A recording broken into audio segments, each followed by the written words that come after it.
His Last Bow, by Sir Arthur Conan Doyle. The Disappearance of Lady Frances Carfax. Part 1. "But why Turkish?" asked Mr. Sherlock Holmes, gazing fixedly at my boots. I was reclining in a cane-backed chair at the moment, and my protruded feet had attracted his ever-active attention. "English," I answered in some surprise. "I got them at Latimer's in Oxford Street." Holmes smiled with an expression of weary patience. "The bath," he said. "The bath. Why the relaxing and expensive Turkish rather than the invigorating home-made article?" "Because for the last few days I have been feeling rheumatic and old. A Turkish bath is what we call an alterative in medicine, a fresh starting point, a cleanser of the system. By the way, Holmes," I added, "I have no doubt the connection between my boots and a Turkish bath is a perfectly self-evident one to a logical mind, and yet I should be obliged to you if you would indicate it." "The train of reasoning is not very obscure, Watson," said Holmes, with a mischievous twinkle. "It belongs to the same elementary class of deduction which I should illustrate if I were to ask you who shared your cab in your drive this morning." "I don't admit that a fresh illustration is an explanation," said I, with some asperity. "Bravo, Watson! A very dignified and logical remonstrance. Let me see, what were the points? Take the last one first, the cab. You observe that you have some splashes on the left sleeve and shoulder of your coat. Had you sat in the centre of a hansom, you would probably have had no splashes, and if you had, they would certainly have been symmetrical. Therefore it is clear that you sat at the side. Therefore it is equally clear that you had a companion." "That is very evident." "Absurdly commonplace, is it not?" "But the boots and the bath?" "Equally childish. You are in the habit of doing up your boots in a certain way.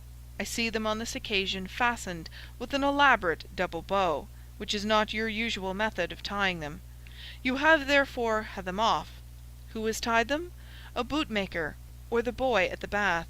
It is unlikely that it is the bootmaker, since your boots are nearly new.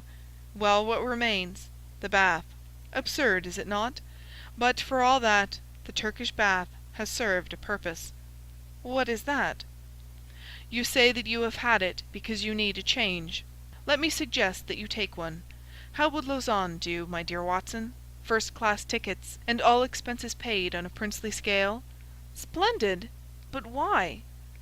Holmes leaned back in his armchair and took his notebook from his pocket. "One of the most dangerous classes in the world," said he, "is the drifting and friendless woman. She is the most harmless and often the most useful of mortals, but she is the inevitable inciter of crime in others. She is helpless, she is migratory, she has sufficient means to take her from country to country and from hotel to hotel. She is lost, as often as not, in a maze of obscure pensions and boarding-houses. She is a stray chicken in a world of foxes. When she is gobbled up, she is hardly missed. I much fear that some evil has come to the Lady Frances Carfax." I was relieved at this sudden descent from the general to the particular. Holmes consulted his notes. "Lady Frances," he continued, "is the sole survivor of the direct family of the late Earl of Rufton. The estates went, as you may remember, in the male line. She was left with limited means, but with some very remarkable old Spanish jewellery of silver and curiously cut diamonds, to which she was fondly attached. Too attached, for she refused to leave them with her banker, and always carried them about with her. A rather pathetic figure, the Lady Frances, a beautiful woman, still in fresh middle age, and yet by a strange chance the last derelict of what only 20 years ago was a goodly fleet." "What has happened to her, then?" "Ah, what has happened to the Lady Frances? Is she alive or dead? There is our problem. She is a lady of precise habits, and for 4 years it has been her invariable custom to write every second week to Miss Daubeny, her old governess, who is long retired and lives in Camberwell. It is this Miss Daubeny who has consulted me. Nearly 5 weeks have passed without a word. The last letter was from the Hôtel National at Lausanne. Lady Frances seems to have left there, and given no address. The family are anxious, and as they are exceedingly wealthy, no sum will be spared if we can clear the matter up." "Is Miss Daubeny the only source of information? Surely she had other correspondents?" "There is one correspondent who is a sure draw, Watson. That is the bank. Single ladies must live, and their pass-books are compressed diaries. She banks at Sylvester's. I have glanced over her account. The last cheque but one paid her bill at Lausanne, but it was a large one, and probably left her with cash in hand. Only one cheque has been drawn since." "To whom, and where?" "To Miss Marie Devine. There is nothing to show where the cheque was drawn. It was cashed at Crédit Lyonnais in Montpellier less than 3 weeks ago. The sum was £50. "And who is Miss Marie Devine?" "That also I have been able to discover. Miss Marie Devine was the maid of Lady Frances Carfax.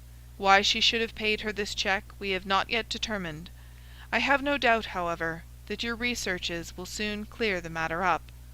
"My researches?" "Hence the health-giving expedition to Lausanne. You know that I cannot possibly leave London while old Abrahams is in such mortal terror of his life. Besides, on general principles it is best that I should not leave the country.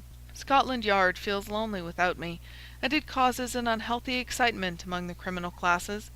Go then, my dear Watson, and if my humble counsel can ever be valued at so extravagant a rate as 2d. a word, it waits your disposal night and day at the end of the Continental wire."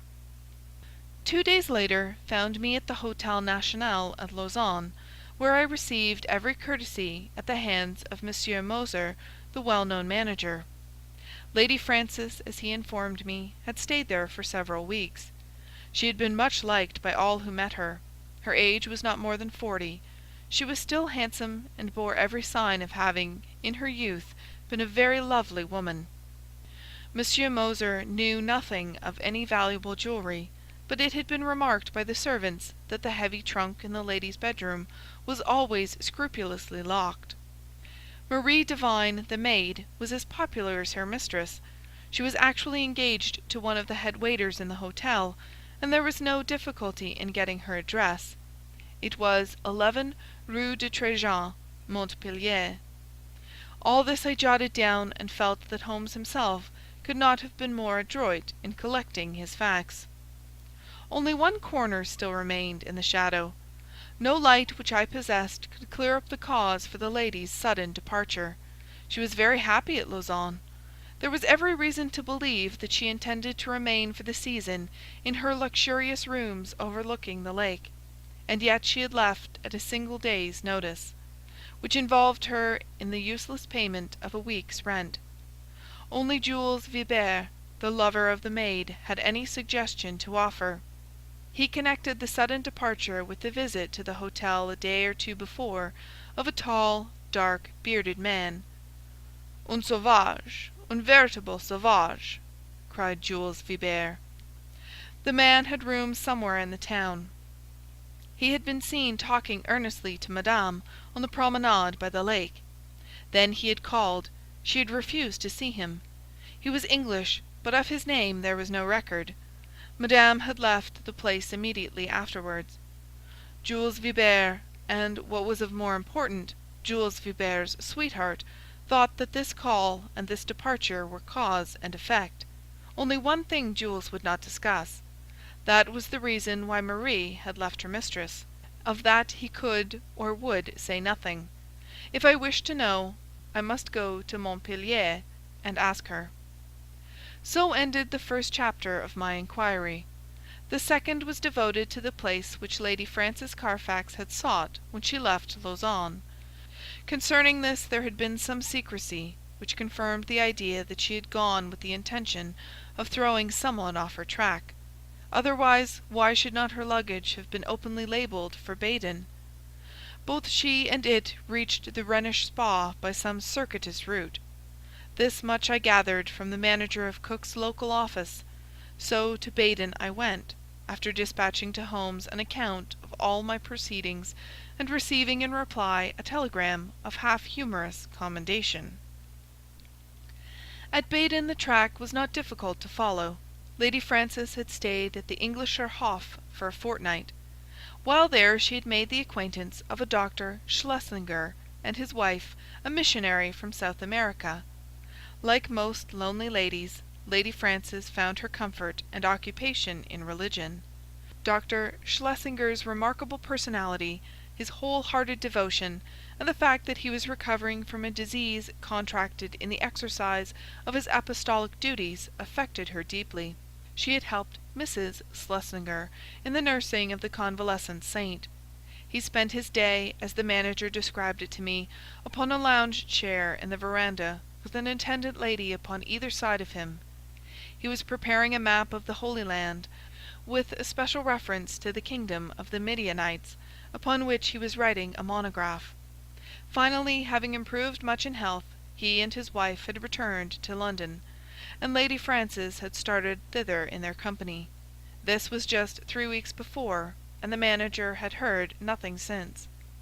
As to the maid, Marie, she had gone off some days beforehand in floods of tears, after informing the other maids that she was leaving service forever. Dr. Schlesinger had paid the bill of the whole party before his departure. "By the way," said the landlord in conclusion, "you are not the only friend of Lady Frances Carfax who is inquiring after her just now. Only a week or so ago we had a man here upon the same errand." "Did he give a name?" I asked. "None, but he was an Englishman, though of an unusual type." "A savage?" said I, linking my facts after the fashion of my illustrious friend. "Exactly. That describes him very well. He is a bulky, bearded, sunburned fellow, who looks as if he would be more at home in a farmer's inn than in a fashionable hotel. A hard, fierce man, I should think, and one whom I should be sorry to offend." Already the mystery began to define itself, as figures grow clearer with the lifting of a fog.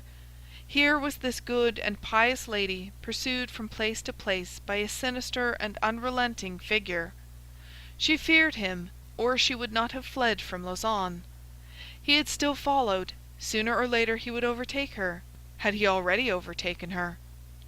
Was that the secret of her continued silence? Could the good people who were her companions not screen her from his violence or his blackmail?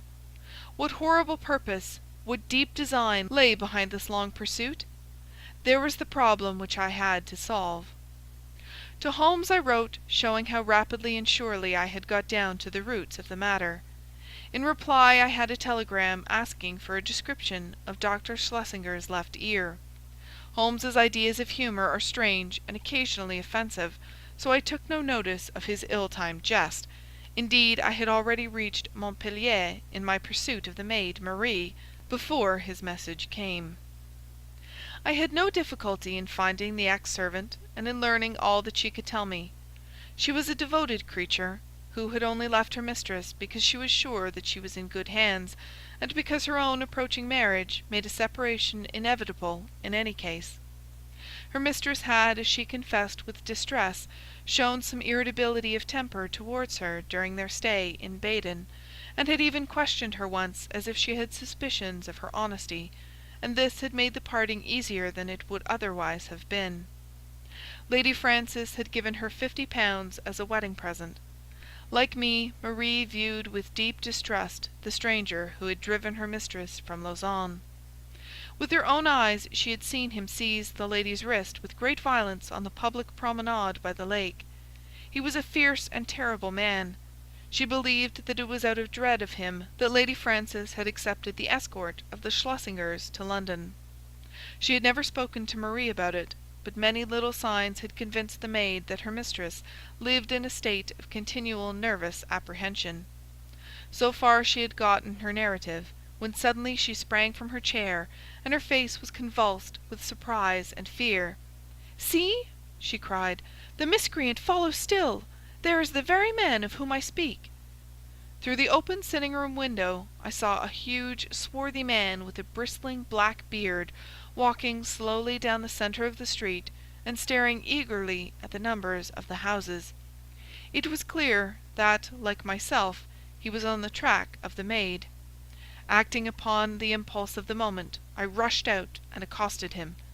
"You are an Englishman," I said. "What if I am?" he asked with a most villainous scowl. "May I ask what your name is?" "No, you may not," said he with decision.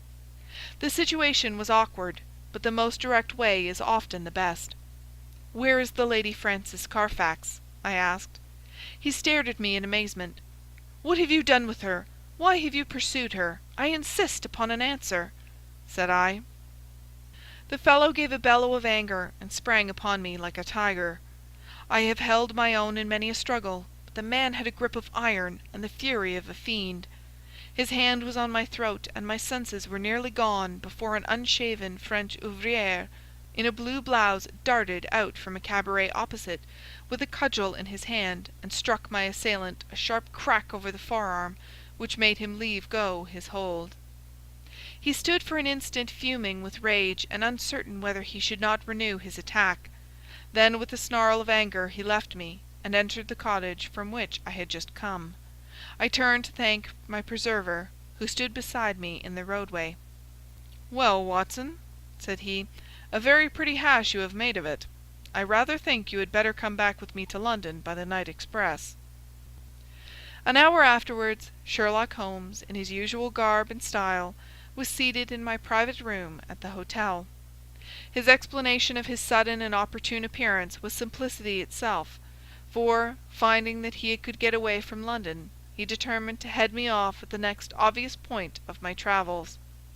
In the disguise of a working man, he had sat in the cabaret waiting for my appearance. "And a singularly consistent investigation you have made, my dear Watson," said he. "I cannot at the moment recall any possible blunder which you have omitted. The total effect of your proceeding has been to give the alarm everywhere, and yet to discover nothing." "Perhaps you would have done no better," I answered bitterly. "There is no perhaps about it. I have done better. Here is the Honourable Philip Green, who is a fellow lodger with you in this hotel, and we may find him the starting point for a more successful investigation." A card had come up on a salver, and it was followed by the same bearded ruffian who had attacked me in the street. He started when he saw me. "What is this, Mr. Holmes?" he asked. "I had your note and I have come, but what has this man to do with the matter?" "This is my old friend and associate, Dr. Watson, who is helping us in this affair." The stranger held out a huge sunburned hand, with a few words of apology.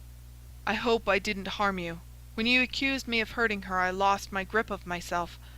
Indeed, I'm not responsible in these days. My nerves are like live wires. But this situation is beyond me. What I want to know, in the first place, Mr. Holmes, is how in the world you came to hear of my existence at all."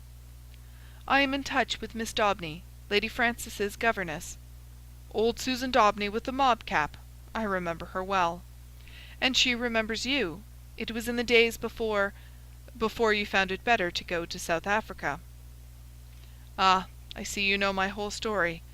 I need hide nothing from you. I swear to you, Mr. Holmes, that there never was in this world a man who loved a woman with a more whole-hearted love than I had for Frances. I was a wild youngster, I know, not worse than others of my class, but her mind was pure as snow. She could not bear a shadow of coarseness. So, when she came to hear of things that I had done, she would have no more to say to me. And yet she loved me. That is the wonder of it. Loved me well enough to remain single all her sainted days, just for my sake alone. When the years had passed and I had made my money at Barberton, I thought perhaps I could seek her out and soften her. I had heard that she was still unmarried. I found her at Lausanne and tried all I knew. She weakened, I think, but her will was strong, and when next I called she had left the town. I traced her to Baden, and then after a time heard that her maid was here. I'm a rough fellow, fresh from a rough life, and when Dr. Watson spoke to me as he did, I lost hold of myself for a moment.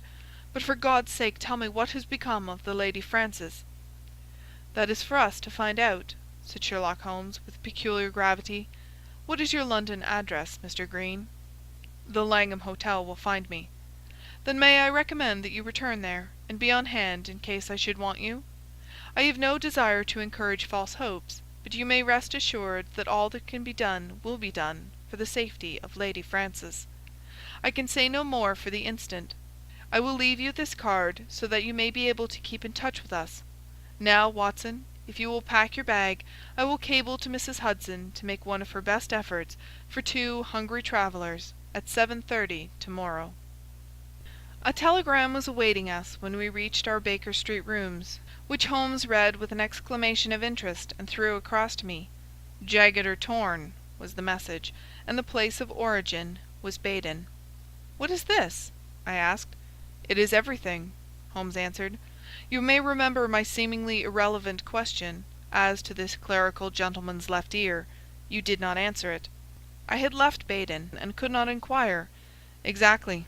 For this reason I sent a duplicate to the manager of the Englischer Hof, whose answer lies here." "What does it show?" "It shows, my dear Watson, that we are dealing with an exceptionally astute and dangerous man. The Reverend Dr. Schlesinger, missionary from South America, is none other than Holy Peters, one of the most unscrupulous rascals that Australia has ever evolved, and for a young country it has turned out some very finished types. His particular specialty is the beguiling of lonely ladies by playing upon their religious feelings, and his so-called wife, an Englishwoman named Fraser, is a worthy helpmate. The nature of his tactics suggested his identity to me, and this physical peculiarity, he was badly bitten in a saloon fight at Adelaide in '89, confirmed my suspicion. This poor lady is in the hands of a most infernal couple, who will stick at nothing, Watson. That she is already dead is a very likely supposition. If not, she is undoubtedly in some sort of confinement, and unable to write to Miss Daubeny or her other friends. It is always possible that she never reached London, or that she has passed through it, but the former is improbable, as, with their system of registration, it is not easy for foreigners to play tricks with the continental police. And the latter is also unlikely, as these rogues could not hope to find any other place where it would be as easy to keep a person under restraint. All my instincts tell me that she is in London, but we have at present no possible means of telling where. We can only take the obvious steps, eat our dinner, and possess our souls in patience. Later in the evening I will stroll down and have a word with the friend Lestrade at Scotland Yard." But neither the official police nor Holmes's own small but very efficient organization sufficed to clear away the mystery. Amid the crowded millions of London, the 3 persons we sought were as completely obliterated as if they had never lived. Advertisements were tried and failed. Clues were followed and led to nothing. Every criminal resort which Schlesinger might frequent was drawn in vain. His old associates were watched, but they kept clear of him. And then suddenly, after a week of helpless suspense, there came a flash of light. A silver and brilliant pendant of old Spanish design had been pawned at Bovington's in Westminster Road. The pawner was a large, clean-shaven man of clerical appearance. His name and address were demonstrably false. The ear had escaped notice, but the description was surely that of Schlesinger. 3 times had our bearded friend from the Langham called for news. The 3rd time within an hour of this fresh development. His clothes were getting looser on his great body. He seemed to be wilting away in his anxiety.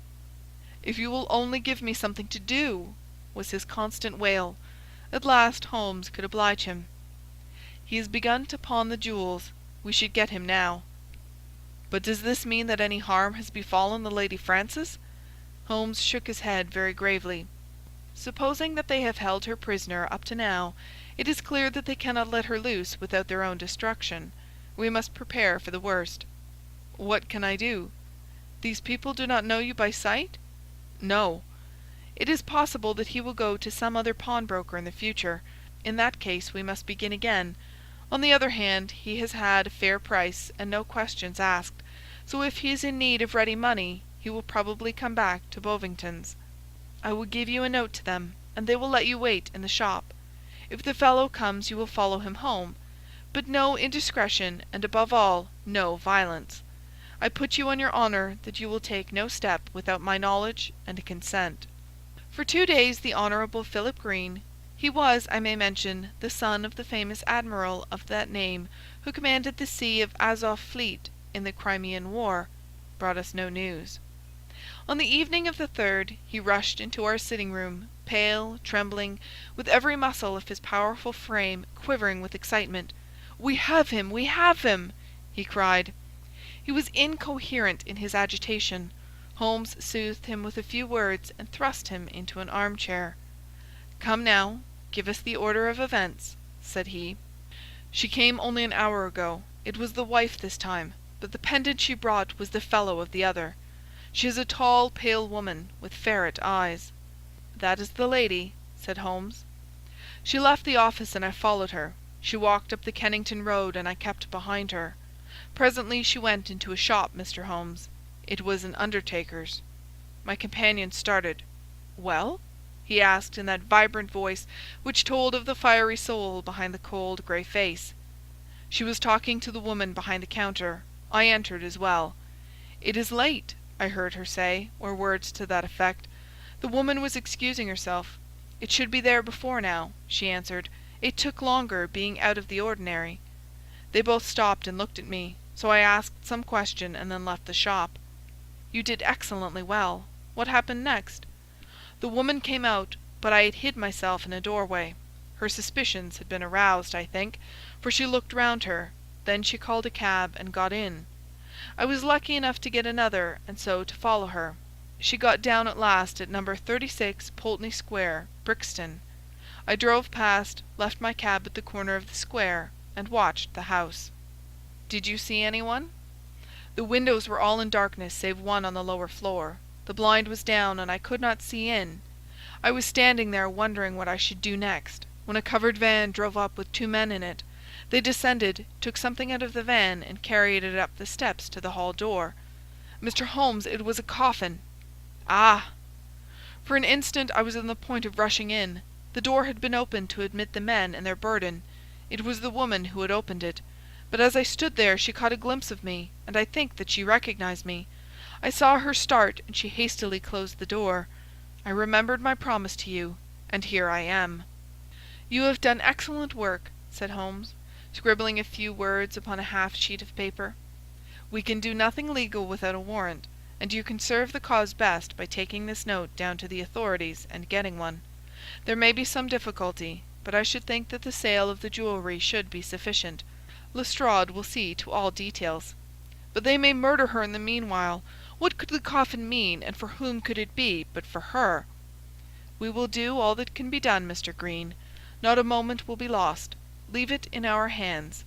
Now, Watson," he added, as our client hurried away, "he will set the regular forces on the move. We are, as usual, the irregulars, and we must take our own line of action. The situation strikes me as so desperate that the most extreme measures are justified. Not a moment is to be lost in getting to Pulteney Square." "Let us try to reconstruct the situation," said he, as we drove swiftly past the Houses of Parliament and over Westminster Bridge. "These villains have coaxed this unhappy lady to London, after first alienating her from her faithful maid. If she has written any letters, they have been intercepted. Through some confederate, they have engaged a furnished house. Once inside it, they have made her a prisoner, and they have become possessed of the valuable jewellery which has been their object from the first.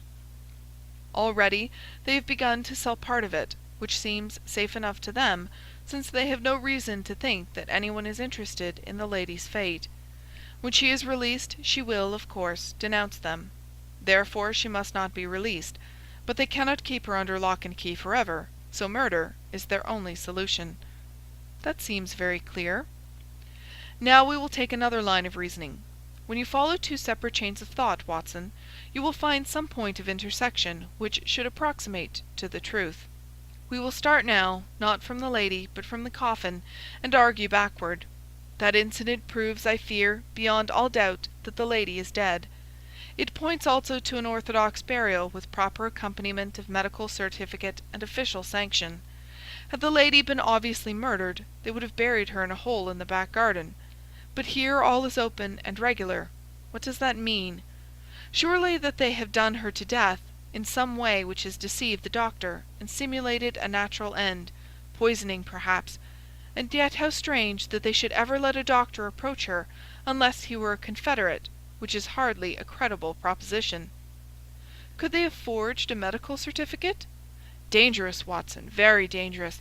No, I hardly see them doing that. Pull up, cabby! This is evidently the undertaker's, for we have just passed the pawnbroker's. Would you go in, Watson? Your appearance inspires confidence. Ask what hour the Pulteney Square funeral takes place tomorrow." The woman in the shop answered me without hesitation that it was to be at 8 o'clock in the morning. "You see, Watson, no mystery, everything above board. In some way the legal forms have undoubtedly been complied with, and they think that they have little to fear. Well, there's nothing for it now but a direct frontal attack. Are you armed?" "My stick." "Well, well, we shall be strong enough. Thrice is he armed who hath his quarrel just. We simply can't afford to wait for the police, or to keep within the four corners of the law. You can drive off, cabby. Now, Watson, we'll just take our luck together, as we have occasionally done in the past." He had rung loudly at the door of a great dark house in the centre of Pulteney Square. It was opened immediately, and the figure of a tall woman was outlined against the dim-lit hall. "Well, what do you want?" she asked sharply, peering at us through the darkness. "I want to speak to Dr. Schlesinger," said Holmes. "There is no such person here," she answered, and tried to close the door, but Holmes had jammed it with his foot. "Well, I want to see the man who lives here, whatever he may call himself," said Holmes firmly.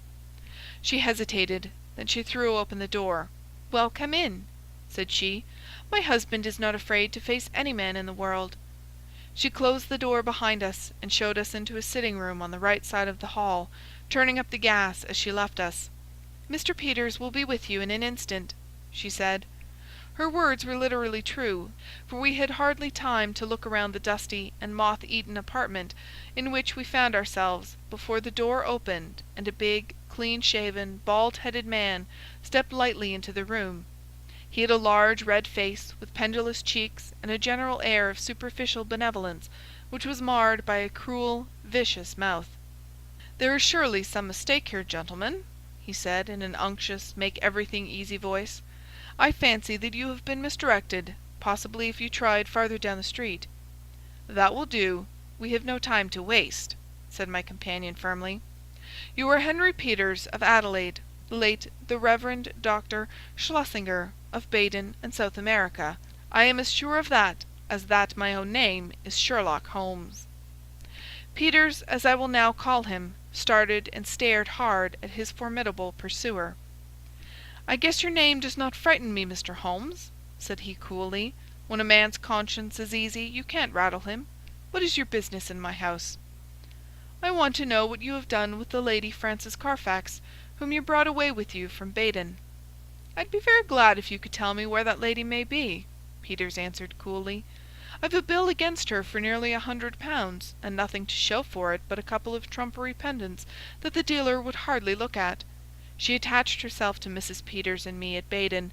It is a fact that I was using another name at the time, and she stuck on to us until we came to London. I paid her bill and her ticket.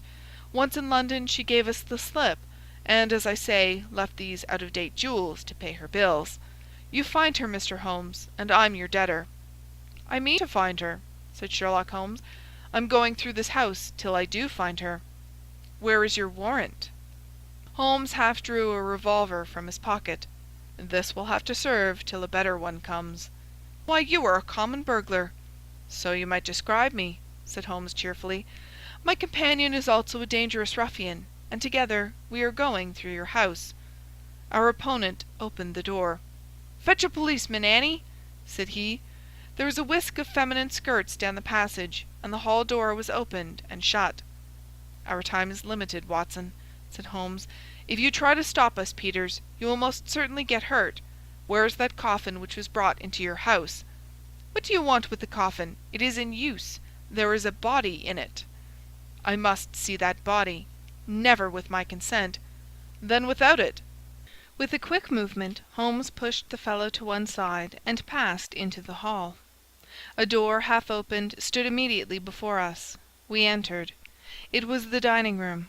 On the table, under a half-lit chandelier, the coffin was lying. Holmes turned up the gas and raised the lid. Deep down in the recesses of the coffin lay an emaciated figure. The glare from the lights above beat down upon an aged and withered face. By no possible process of cruelty, starvation, or disease could this worn-out wreck be the still beautiful Lady Frances. Holmes's face showed his amazement, and also his relief. "Thank God," he muttered, "it's someone else." "Ah, you've blundered badly for once, Mr. Sherlock Holmes," said Peters, who had followed us into the room. "Who is this dead woman?" "Well, if you really must know, she is an old nurse of my wife's, Rose Spender by name, whom we found in the Brixton Workhouse Infirmary.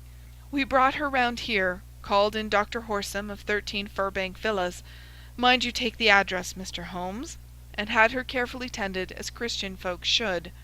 On the 3rd day she died. Certificate says senile decay, but that's only the doctor's opinion, and of course you know better. We ordered her funeral to be carried out by Stimpson and Company, of the Kennington Road, who will bury her at 8 o'clock tomorrow morning. Can you pick any hole in that, Mr. Holmes? You've made a silly blunder, and you may as well own up to it. I'd give something for a photograph of your gaping, staring face when you pulled aside that lid expecting to see the Lady Frances Carfax, and only found a poor old woman of 90. Holmes's expression was as impassive as ever under the jeers of his antagonist, but his clenched hands betrayed his acute annoyance. "I am going through your house," said he. "Are you, though?" cried Peters, as a woman's voice and heavy steps sounded in the passage. "We'll soon see about that. This way, officers, if you please. These men have forced their way into my house, and I cannot get rid of them. Help me to put them out." A sergeant and a constable stood in the doorway. Holmes drew his card from his case. "This is my name and address. This is my friend, Dr. Watson." "Bless you, sir, we know you very well," said the sergeant, "but you can't stay here without a warrant." "Of course not. I quite understand that." "Arrest him!" cried Peters. "We know where to lay our hands on this gentleman if he is wanted," said the sergeant majestically. "But you'll have to go, Mr. Holmes." "Yes, Watson, we shall have to go." A minute later we were in the street once more. Holmes was as cool as ever, but I was hot with anger and humiliation. The sergeant had followed us. "Sorry, Mr. Holmes, but that's the law." "Exactly, sergeant. You could not do otherwise." "I expect there was good reason for your presence there? If there is anything I can do—" "It's a missing lady, sergeant, and we think she is in that house. I expect a warrant presently." "Then I'll keep my eye on the parties, Mr. Holmes. If anything comes along, I will surely let you know." It was only 9 o'clock, and we were off full cry upon the trail at once. First we drove to Brixton Workhouse Infirmary, where we found that it was indeed the truth that a charitable couple had called some days before, that they had claimed an imbecile old woman as a former servant, and that they had obtained permission to take her away with them. No surprise was expressed at the news that she had since died. The doctor was our next goal. He had been called in, had found the woman dying of pure senility, had actually seen her pass away, and had signed the certificate in due form. "I assure you that everything was perfectly normal, and there was no room for foul play in the matter," said he.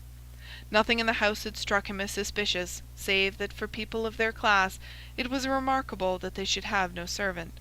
So far and no farther went the doctor. Finally we found our way to Scotland Yard. There had been difficulties of procedure in regard to the warrant. Some delay was inevitable.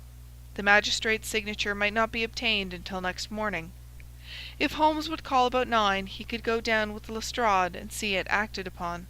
So ended the day, save that near midnight our friend, the sergeant, called to say that he had seen flickering lights here and there in the windows of the great dark house, but that no one had left it and none had entered.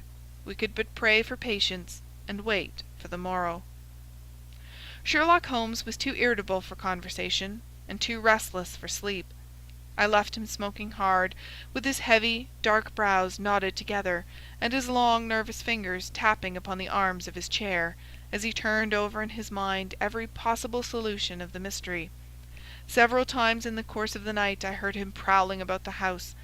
Finally, just after I had been called in the morning, he rushed into my room. He was in his dressing-gown, but his pale, hollow-eyed face told me that his night had been a sleepless one. "What time was the funeral? 8, was it not?" he asked eagerly. Well, it is 7:20 now. Good heavens, Watson! What has become of any brains that God has given me? Quick, man, quick! It's life or death. 100 chances on death to 1 on life. I'll never forgive myself, never, if we are too late." 5 minutes had not passed before we were flying in a hansom down Baker Street. But even so it was 25 to 8 as we passed Big Ben, and 8 struck as we tore down the Brixton Road. But others were late as well as we. 10 minutes after the hour the hearse was still standing at the door of the house, and even as our foaming horse came to a halt, the coffin, supported by 3 men, appeared on the threshold. Holmes darted forward and barred their way. "Take it back!" he cried, laying his hand on the breast of the foremost. "Take it back this instant!" "What the devil do you mean? Once again I ask you, where is your warrant?" shouted the furious Peters, his big red face glaring over the farther end of the coffin. "The warrant is on its way. This coffin shall remain in the house until it comes." The authority in Holmes's voice had its effect upon the bearers. Peters had suddenly vanished into the house, and they obeyed these new orders. "Quick, Watson, quick! Here's a screwdriver!" he shouted, as the coffin was replaced upon the table. "Here's one for you, my man. A sovereign if the lid comes off in a minute. Ask no questions. Work away. That's good. Another, and another. Now pull all together. It's giving, it's giving. Ah, that does it at last." With a united effort we tore off the coffin lid. As we did so there came from the inside a stupefying and overpowering smell of chloroform. A body lay within, its head all wreathed in cotton wool, which had been soaked in the narcotic. Holmes plucked it off and disclosed the statuesque face of a handsome and spiritual woman of middle age. In an instant he had passed his arm round the figure and raised her to a sitting position. "Is she gone, Watson? Is there a spark left? Surely we are not too late." For half an hour it seemed that we were. What with actual suffocation, and what with the poisonous fumes of the chloroform, the Lady Frances seemed to have passed the last point of recall. And then, at last, with artificial respiration, with injected ether, with every device that science could suggest, some flutter of life, some quiver of the eyelids, some dimming of a mirror, spoke of the slowly returning life. A cab had driven up, and Holmes, parting the blind, looked out at it. "Here is Lestrade with his warrant," said he. "He will find that his birds have flown. And here," he added, as a heavy step hurried along the passage, "is someone who has a better right to nurse this lady than we have. Good morning, Mr. Green. I think that the sooner we can move the Lady Frances the better. Meanwhile the funeral may proceed, and the poor old woman who still lies in that coffin may go to her last resting-place alone."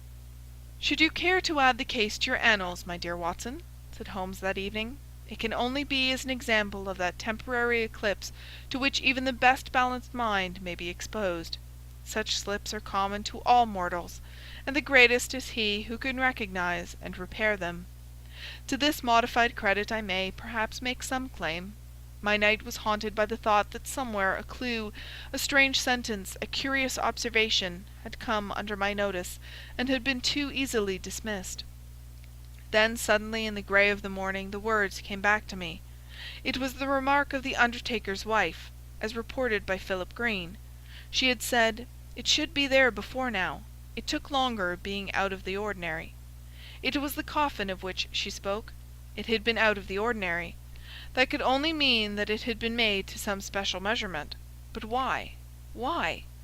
Then in an instant I remembered the deep sides, and the little wasted figure at the bottom. Why so large a coffin for so small a body? To leave room for another body. Both would be buried under the one certificate. It had all been so clear, if only my own sight had not been dimmed.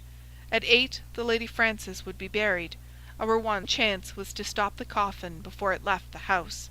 It was a desperate chance that we might find her alive, but it was a chance, as the result showed. These people had never, to my knowledge, done a murder. They might shrink from actual violence at the last.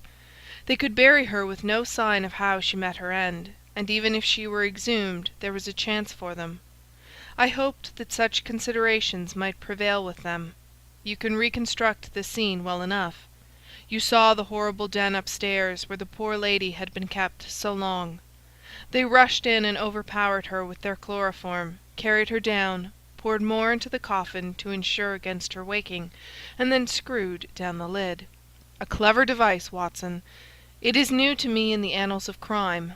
If our ex-missionary friends escape the clutches of Lestrade, I shall expect to hear of some brilliant incidents in their future career." End of The Disappearance of Lady Frances Carfax.